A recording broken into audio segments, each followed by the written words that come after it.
I'll let you. But Thank you so much. go Yeah, ahead. thank you. Great, excellent. So I'm presenting this on behalf of myself and my collaborator, April Robin-Martinit.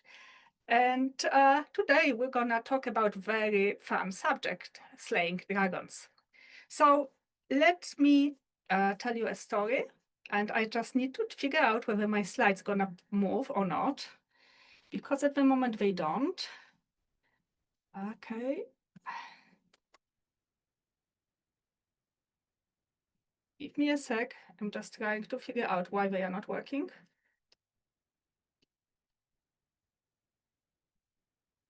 And it's really funny because they do not, or maybe arrow. If I press that arrow here, perfect. Okay, so now let me introduce the characters of the story. So of course we have dragons, just one dragon, we have dragon slayers, and we have the loot. The loot is the thing that you get as a reward if you slay the dragon. And you need to go on a quest, but it's a very dangerous thing. So you assemble a team, and luckily there are some people who would like to go on the quest with you. So you do a little bit of rough planning of where you're gonna go, and you just go. You depart. But the quest is really long and a bit complicated, but everyday tasks need to be done, such as carrying things, cooking, taking care of people and equipment. So all this takes time, but finally the day arrives. You find the dragon, and the fighters fight the dragon, and one of them delivers the final blow, and the dragon is slain. So now it's time to split the loot. Who should get it? Would it be the person that slayed the dragon that delivered the final blow? Or is it other people who were helping in the fight? But maybe you should also consider the other participants of the quest who did mundane, everyday tasks. And luckily, the online gamers that do this sort of team quests already figured that out. They implemented a system that they called Dragon Kill Points, appropriately to the quest, where the team members are scored for their contributions to the progress of the quest as the quest progresses, so in almost real time.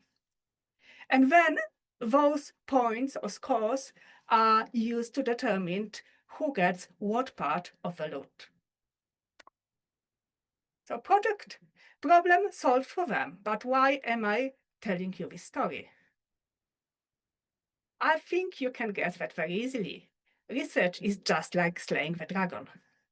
The researchers are dragon slayers. The loot is usually the final publication or publications, and especially the authorship on those publications.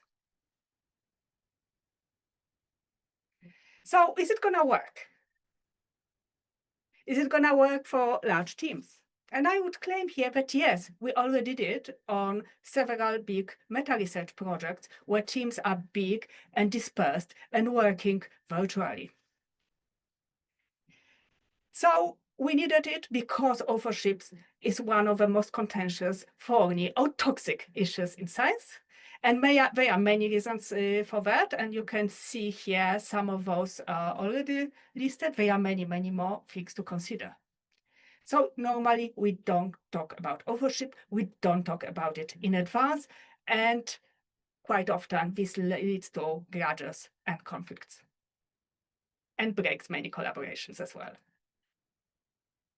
So practically how it would work in research, the first step is breaking up the research project into many small scorable steps, basically tasks. So those are some examples for hypothetical projects. They can be broken down into even smaller pieces, but then those get put into a table, and collaborators or project participants can discuss or agree who is going to contribute what. But this is like just initial discussion. This also should include how each task will be scored and how those scores later will count to contributorships and authorships. So granularity is a very important feature, and this is just initial planning. Later on, this can be adjusted as the project progresses, because there will be some tasks that you didn't think about in the beginning.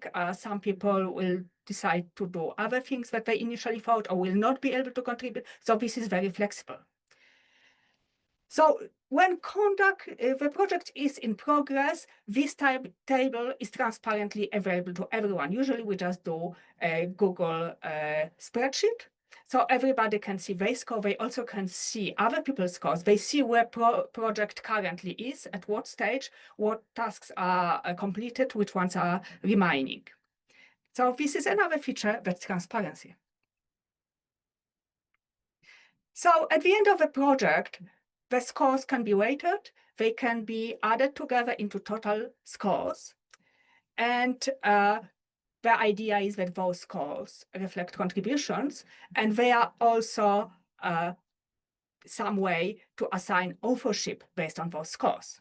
So, for example, person who clearly did not contribute everything, or they did not reach the pre-agreed minimum threshold of scores, or scores for specific tasks that are compulsory, they shouldn't be awarded authorship. So these rules should apply equally to everybody on the project.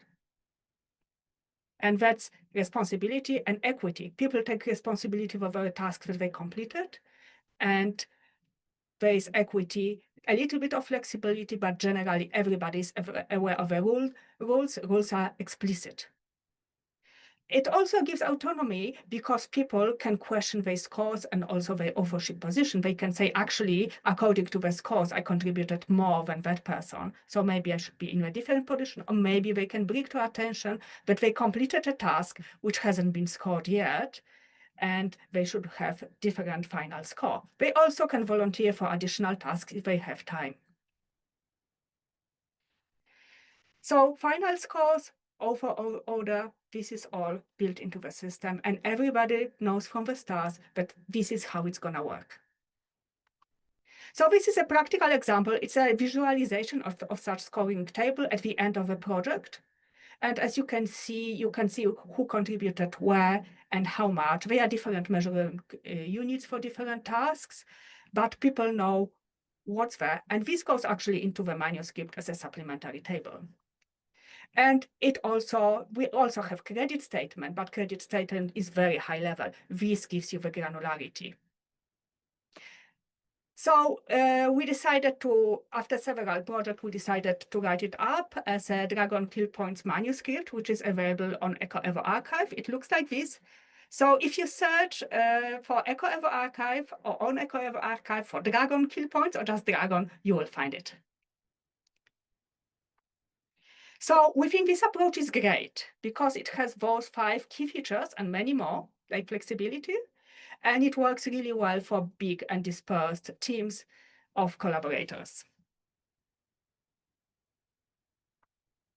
I would like to acknowledge all contributors to this manuscript and kind of putting all this idea into words, and also the great illustrations that we had in that manuscript, and also the complaints we received from the reviewers that there are too many dragons in a single manuscript.